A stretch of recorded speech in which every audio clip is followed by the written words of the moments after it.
বিএনপির স্থায়ী কমিটির সদস্য সালাউদ্দিন সাহেব জুলাই যোদ্ধা যারা গতকালকে আহত হয়েছে তাদেরকে ফ্যাসিস্ট আওয়ামী লীগের অনুসারী হিসেবে তাদেরকে আখ্যা দিয়েছেন এবং সাপ্লাই হবে জাতীয় নাগরিক পার্টির মার্কা।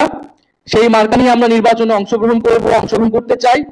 এখন যদি নির্বাচন কমিশন একটি সাংবিধানিক প্রতিষ্ঠান, তারা যদি আইন অনুযায়ী পরিচালিত না হয়, তারা যদি গায়ের জোরে বা অন্য কারো প্রেসক্রিপশনে কোন সিদ্ধান্ত যায় এবং আমাদেরকে যদি নির্বাচনে এইভাবে অংশগ্রহণ করা থেকে বিরত রাখার অপচেষ্টা করা হয়, তাহলে অবশ্যই আমাদেরকে রাজপথে আমাদের একমাত্র জায়গা হবে। আপনি আমাকে একটা আইনি ব্যাখ্যা দিবেন যে কেন আমি শাপলা পেতে পারবো না, সাংবিধানিক আইনি একটা ব্যাখ্যা দিবেন, আমি অন্য প্রতীক নিয়ে নিব।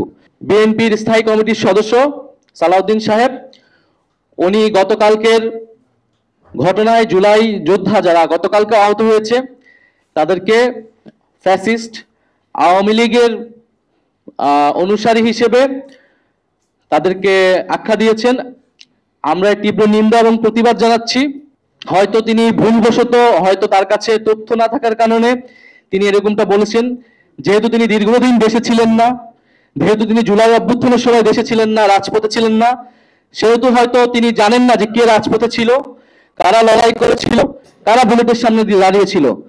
আতিকুল গাজী যার হাত কাটা গিয়েছে, তাকে যখন ফ্যাসিস্ট আওয়ামী লীগের দোসর বলা হয়, যখন শহীদ মীর মুগ্ধের বাবাকে ফ্যাসিস্ট আওয়ামী লীগের দোসর বলা হয়, শহীদ ইয়ামিনের বাবাকে ফ্যাসিস্ট আওয়ামী লীগের দোসর বলা হয়, তাদের যে কোনো দাবির জন্যই, দাবির প্রেক্ষিতে, সেটা আমাদের জন্য খুবই কষ্টের, খুবই বেদনাদায়ক।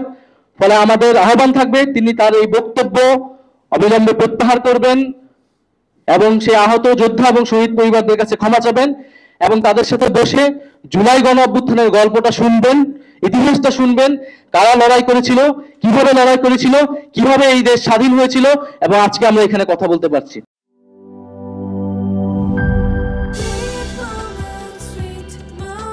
Treat chocolate. Treat moment. Sweet moment.